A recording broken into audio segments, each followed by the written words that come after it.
Everybody always says, if you tried your best, that's all that matters. The best is all you can do. If you tried your best, it doesn't matter what happens. It doesn't matter if you lose if you tried your best. Most people have heard that before. But there is a secret to the universe that most don't know. If you actually try your best, you can't lose. Not pretend to try your best. Not try your best 90% of the time. Not try your best with excuses. If you genuinely try your best all of the time, all day, every day, it's impossible to lose. So when people say, if you tried your best, it's okay to lose, that is a logic fail. Because if you lost, you didn't try your best in the first place. If you actually try your best, it is impossible to fail in this life. God is watching and he rewards those who want it the most. If you want it the most, you can have it. It's a competition. Every dollar you want, the house you want, the car you want, other people want, you have to win. You have to want it the most and genuinely do your best, because most people aren't capable of doing their best anymore. To get up every day, whether they feel like it or not, and perform regardless. That is the secret. You cannot fail if you try your best. So if you don't have the car you want, the woman you want, the relationship you want, the friends you want, the house you want, you haven't been trying your best. Because I guarantee you, the second you do, you'll have all of it.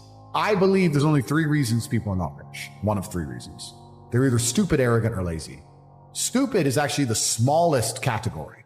People think, oh, there's a lot of stupid people. There are, but I know a lot of stupid people with a lot of money, right? There's so much money in the world. To be too stupid to generate money, I think is less than 5% of the population. We're genuinely too dumb to ever make a good wage. Then you have arrogant and lazy, and these are the 2 most common. Lazy because people just, but I need time to myself. But it's the evening. Or, it's hyper competitive. There are people who do not need times to themselves. There's an Indian in Islam, or there's a guy in Islamabad who will do your job online for $3 an hour and he doesn't sleep. You're going to lose, right? So if you're going to be lazy in any regard, you have to understand there are people like me who are billionaires who work 18 hours a day. When I finish this, I get into my car, I open my laptop, and I work on my way to my next appointment. I'm going to work all night till the day when I go to sleep, I close my laptop and I'm asleep a minute later. I work. That's all I do. Lazy is a big problem because people go, but I just want to relax. If you just want to relax, that's fine. But you're competing against people who just don't want to relax, and you're going to lose. And the last, and I'd say that's around, a lot of people have that element to them. A lot of people are lazy. That's about 50% of people. But the main reason people are not rich is because they're arrogant. If you were to take somebody who says, I'm doing my best, I'm really trying, and you were to get an exact schedule of their last week and find all the times they've wasted time, you'd say, look, you've wasted time, wasted time, wasted time, wasted time. You know what's actually amazing? Most of those people are not even self-reflective enough to go, you're right, I'm not trying my best. You know what they'd say? Well, I have to rest sometimes. I have to have a social life. They'd be so arrogant because they're arrogant. I had to do my Facebook. Yeah. No matter, you'd even show them, here's where you fucked up. Well, I have to. You're crazy. And then they go back to being a loser. A lazy person thinks he's working too hard, and a successful person thinks he isn't working hard enough. And we're doing 20 times the work they are. And we're like, I could have done more, could have done this. I missed that today, can't miss that again. I should have taken that call. I should have flown there. I should have. We have guilt about it. They don't give a solitary fuck. And even if you pointed it out to them, they'd sit there and go, oh yeah, and they'd make some excuse for it. It's the brutal arrogance of people. Perhaps 50, 60 years ago, you could be a normal man with a normal job, have a normal life and a normal wife and a normal house with a normal car and be happy. But the world we are now living in is proving that being a normal man is nothing more than slavery. Being a normal, law-abiding citizen with a normal income and a normal wage and one passport and a normal wife is going to leave you depressed. Sooner or later, it's just going to leave you. You're going to end up fucking suicidal and miserable. This is what I don't understand about people, especially men in the world today. Why are they so worried about being afraid? Why are they so worried about, I was afraid every time I fought. Yeah. I fought anyway. Yeah. Like, I don't let fear guide what I'm going to do. I do what I'm supposed to do regardless of how I feel. So I don't see anything wrong with feeling fearful. I don't see anything wrong with feeling stressed or under pressure or anxious. All these things men are trying to get rid of. And I talk about men specifically. I gender this because I'm a man. I don't know how it feels to be a woman. But all these things that people are trying very hard to get rid of from their brains, I don't see why they need to leave. I will argue the point that if I feel anxious and pressured and stressed and fearful, I will get more done than if I was happy. I think if I was happy, I'd just be hedonistic and just wasting my time. I think that you get a whole bunch done with these negative connotations and negative emotions. And I think that life is suffering and pain and you're here to go through it. And that sooner you get used to the taste, the more successful you're going to be. I have no interest in trying to change the flavor, my friend. The flavor of life is pain, and I will eat all of it. And it doesn't matter if they put me back in jail or not. I'm not sitting there going, how can I be happy in jail? I will sit in jail and say, yes, this sucks. It's supposed to suck. Yes, I'm not enjoying this. Yes, I'm anxious and paranoid. And yes, that guy might stab me. And yes, I can't sleep and I miss my family. And this is what's supposed to happen to me. And this is how I become the best man I can possibly be. And I'm going to succeed regardless. So if you're not the person who's waking up every day going, how do I improve my existence? Then nobody is. Nobody on the planet is considering improving your one spin on Earth. No one else cares. Nobody else cares. So if you don't care, then you're fucked. So you need to wake up and care. And it's amazing to me, like you're saying, how did I find my mentors? I just tried a bunch of them. Like when I had no money, I would try very hard I'd listen to lots of different people, or I'd try different things. And I wasn't scared to invest in myself, because I understand that, look, if he's taking time out of his life, then I need to reward him for it financially. And I tried very hard, and I listened, and I paid attention, and I was never lazy. I don't believe there's a person on the planet who pays attention, tries their best, is never lazy, is on time, works hard, has a mentor, and is giving it his all, who isn't rich. I don't believe it. I think that if you do all those things, you're rich. And if you don't have any money, you're missing one of those key elements. Now, you can fool yourself and you can fool everyone else and you can pretend you're doing them. But if you're truly honest with yourself, am I finding people who are trying to teach me what I want to know? And am I trying my best? And the answer is fucking no every time. For you to become rich and successful is going to require pain and suffering. And you have to understand exactly what your dream life is to make the pain and suffering worthwhile. Think about it. Have you ever been to the gym and seen a person in fantastic physical condition? They're strong, they're ripped, they're large. And you say to them, how did you get so big and strong? And they say, I don't know. Oops, it kind of just happened. Or have you ever found a really rich man or a very successful man and said, how did you become rich and successful? And he goes, I don't know, bro. I just woke up one day and it kind of happened and now I'm living my dream life. No, there is a very detailed plan and roadmap. For you to become strong, you must eat a certain way. You must train a certain way. For you to become rich, you must earn money a certain way. You must understand exactly how you're going to make money, whether you're going to be a public-facing figure like me or a man of the shadows with millions of dollars, unknown, but extremely powerful. You have to design your dream life. What house are you going to live in? Who's your woman going to be? Is she blonde? Is she brunette? What car are you going to drive? Have you even gone on the internet and spec'd your car? You can design your dream car right now for free on the internet, and you can choose the color. You can choose the wheels. You can choose the car. Is it a Lamborghini? Is it a Ferrari? Is it a McLaren? How much does it cost to the dollar? You talk about your dream life. You don't even know what your dream life is. How do you expect to get to a destination when you don't know where you're going? The last thing I am is a hater. If you make a bunch of money and you pull up next to me in a Lambo, I'm going to be the guy who shakes your hand and says, gee, boom, you escaped the matrix. Congratulations. Welcome to the free world. That makes me happy. I want all of you to win. I'm not a hater. I'm not out here hoping I get to win and you lose. If you lose, you deserve to lose because you didn't take action. If you take action, you will win. Get up off your ass and work first. If you spend all of your time sitting around people who talk about how to become powerful and influential and rich, guess what you're going to end up being? Yeah. Powerful, influential, and rich. I don't give a shit what happens to me in my life. I don't care how bad it is. I don't care if the worst, most heinous things I can possibly imagine happen to me.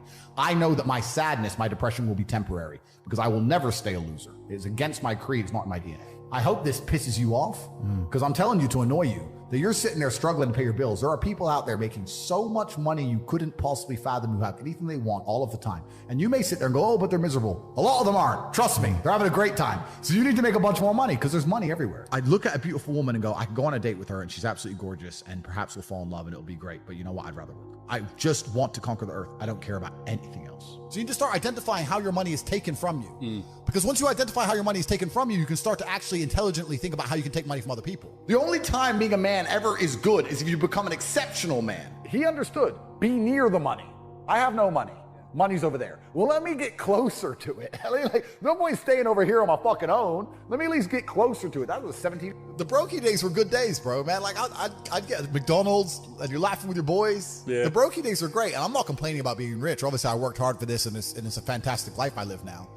But I think without those brokey days, without those original days to compare it to, without that juxtaposition, then I don't think being rich would be fun at all. I think it's only fun because you can compare it to the days when you weren't rich.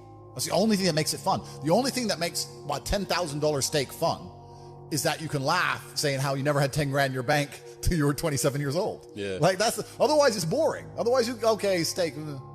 And I think if you're born with too much money, that you'll never truly be happy. I think you need the brokey days. They're the best days. Most people are so uninteresting and so unremarkable that you could replace them online with a chat GPT bot and you wouldn't really notice. Genuinely, that's how boring most humans are. If you're special and remarkable and unique and you're famous or you do whatever, that's different. But most people you could replace with chat GPT by text, you wouldn't even notice. And that is a free application which is brand new. Imagine we're gonna be in 20 years from now. So we start talking about useless eaters. This has been discussed by very important, very powerful people at length. The same people who are trying to give you the vaccine are talking about the fact that the population of the earth needs to decline. Why do we need, they say it, Bill Gates says it. Why do we need to get rid of people? Well, machines will do it. So why do we need people sitting around who have hopes, dreams, aspirations? They want health care, they want safety, security, children, all of this garbage. We just need somebody to do X job, and a machine can do X job, so what do we need these people for? So then you start looking. I find it weird that Hollywood was the first one to strike about it, but it was about actors. Well, yeah, because have you ever asked ChatGPT to write a movie? Like that? Bro, it's better than anything you've seen in Hollywood in a long time. There's no woke bullshit. There's no trans, lesbian, black, double-dicked fucking hero. So it's great. You know what's so funny is that like this episode is definitely gonna like fuck my account up, but I'm in for it. And this idea of chasing happiness and always being concerned and preoccupied with how happy you are is actually the biggest mistake that a lot of people make, I think, in the world today. Especially men who wake up and go, oh, I don't really feel happy, so I need to get happier. And that's how they end up down a hedonistic path of drugs or alcohol or gambling, chasing pleasure. I don't care how I feel. Yeah. I don't care if I feel happy or sad. It doesn't really affect what I do each day. I do the exact same things. I act the exact same way. I don't care. Yeah. I don't put weight to the significance of the emotion. So I always consider myself a happy person, but if I woke up and I was slightly less happy one day than another, it wouldn't affect anything I do, and I wouldn't put any relevance to it. I'm human, and that's life. And so, yeah, am I any happier now that I have hundreds of millions of dollars than before I was broke? Yeah. Not really, but I was never unhappy. I'm the same state that I was then, that I am now. I have work to do, and I will do it. And life is a value exchange. Every friendship, every relationship, every business relationship, there has to be an exchange of value. As you progress through life, if people stay in the same place, you're only giving value and you're not receiving any value back. And you have to be ruthless about those things. Like, I have a very curated circle, and everybody in my circle is extremely useful, and we're extremely successful. And it's a very motivating thing. If you're in a room full of ice cream experts and all they talk about is ice cream, how to move ice cream, how to sell ice cream, different flavors of ice cream, how you make ice cream, you're going to learn a lot about ice cream. If you're in a room full of people who are billionaires, and guess what they're talking about? Money. And guess what you're going to learn about? Money. I don't sit and have pointless conversations with people. I don't even know what people are talking about. If me and my friends meet, we end up talking about the earth and how it can pay us. That's what we talk about. And that's how we manage to make a bunch of money. So you have to be ruthless with your circle. And for people out there who understand this, a lot of people say they understand it, but they genuinely don't. But if you do, and you are trying to progress your circle, you need to find a way to provide value. You need to either join networks like my one on corporative.com, or you need to find a way to provide value. I'll give you an example. In Romania, I was driving and I went to a town called Cluj. It's a very small town. I went in a nice car, and a kid came up to me and he said, I run the car spotting page, and we take pictures of the Ferraris and Lamborghinis. Can I take a picture? It's like, yeah, sure. And anyway, he took a picture of it, and then he gave me his business card, and he said, I just want you to know, I don't even like cars. I just knew the best way for me to meet rich people is to take photos of nice cars. It's a great story. I was like, you're smart. Very smart. I hired him. I'm not surprised. He works for me. Yeah, he still works for me for this day. Yeah. He was smart enough to go, well, where's the money over there? Yeah. How do I get close to the money? Oh, they don't want to talk to me. But if I take cool photos of his car, he might want to talk to me. You have to find a way to provide value to people. Yeah. If you provide value and it's a value exchange, you'll do good. But yeah, I say this to people and they go, oh, but my friend, and we have a good time together. Well, if you're going to prioritize your friends by drinking and having fun, then you're going to have a bunch of fucking loser friends. That's your life, and that's your life to live. It's fine. Don't complain when the NHS are on strike and you can't get saline and I'm in a private hospital in fucking Saudi. That's your problem. You have to just make your decisions in life and live true to them. But creating a circle is ultra important. And it's not just important financially, it's also important for your entire life and your mindset as a whole. Because it's amazing, especially amongst men, we never want to be the poorest person in the room. We never want to be the weakest person in the room. You never want to be, so if you're with a group of killers, you have now this massive expectation. It's almost like societal pressure and a positive force. If I go to my friends, I can't be the weakling. If everyone does X amount of push-ups, I have to do it. You might get dropped out. Yes, well, you don't want to. That's not happening. You don't want to feel that way. You talked about kickboxing. If I want to go learn kickboxing, I expect my coach to be able to fight. If I want to go learn piano, I want to see my piano teacher play piano. Yeah. But people will go to university and learn business from a dude who's never had a business, who's broke. It's just like, it's clown world. It's stupid. Yeah. Like, education's becoming decentralized, which is actually one of my products, so I'm going to talk about it. But education is becoming decentralized now with the internet, and the smartest thing you can do is look at somebody's life and go, this guy is living, or he's doing exactly what I want to do. I'll learn from him. That is the smartest thing you can do, as opposed to just going to these traditional educational systems. You need to be out competing all the other people on the planet who are hyper competitive. And if you think you have 8 hours to sit there and just read a book, you are wasting your time. You are too slow, and you are going to lose against people like me, because we're just too quick, too fast. Our networks are too various and large, and we make decisions too quickly, and we absorb information too quickly, and you're just behind the time. By the time you're done reading the book, the moves have been made. But it's over, The game's over. Chess teaches you that if you lose, at some point you made a mistake. It doesn't matter if it's the smallest mistake. It doesn't matter if you just took too long to think to make the right move and you ran out of time on the clock. At some point, you fucked up for you to lose that game. It's 100% accountability with no luck. That's what's so important about learning chess. That's the first thing. And the second thing is, you need to, as a man, adopt the mindset that absolutely everything that happens to you is completely and utterly your fault, whether it's good or bad. And most men don't have that. Most men don't have that. When the Matrix was attacking me and they were destroying me, when they're calling up my exes trying to get fake fucking charges on me and put me in jail, when they close my bank accounts and I use $10, $11 million, when they ban me across all social medias and lie about me, when they harass my family, I'm sitting there going, this is my fault. All of this is me. I got here. It's my fault. I'm not going, that was unfair. It was orchestrated. The NGOs worked against me. Because that is not helpful. So it's accountability. It's 100% accountability in all things. But also, when I go out there and I start the Bugatti, it's like, that's me.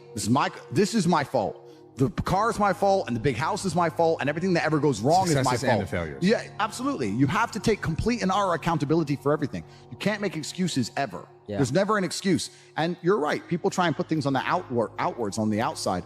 It's interesting. I remember watching Forrest Gump about 5 years ago. I was on a plane. I can't remember where I was flying. And the beginning of Forrest Gump has a scene in it, which I don't think many people actually have ever analyzed or anticipated or understood what the scene means. But when he's sitting on the bench at the beginning, think about Forrest Gump. He's sitting on the bench at the beginning, and there's a feather blowing. You nailed this Yeah, shit. yeah. And then it lands on him, and the movie begins. Yeah. What they're saying with that is, Forrest is the feather, and life has just pushed him all over and put him in all these unusual scenarios. Life has directed him everywhere. Yeah. That's what it's saying. Sure. And if you're going to be the guy and you're going to allow life to happen to you, and you're not going to happen to life, then you're at mercy of the wind.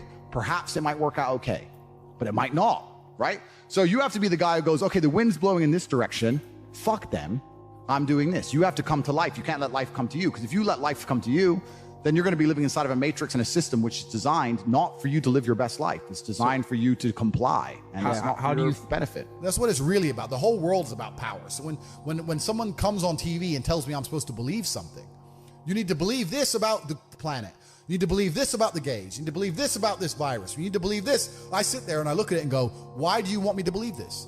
Do you think? Why? It's a lot. And sorry, you got me started now. Sorry, bro.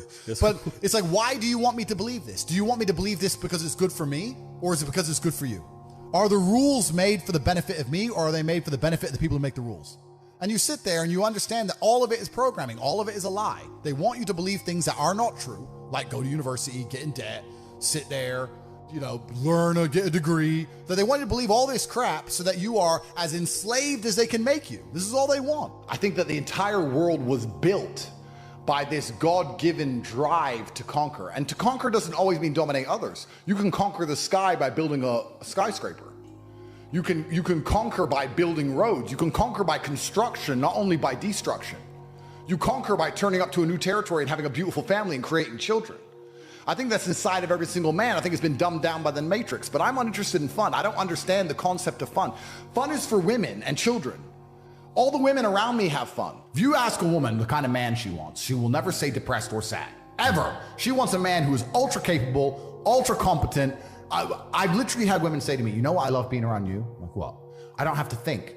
I'm like, what do you mean? Because I just turn up and we just walk in the hotel and everyone, staff do anything we want and the jet's just on the runway and we just land and I'm in this beautiful place and I don't even know where I am and I get to just turn my brain off and it's great.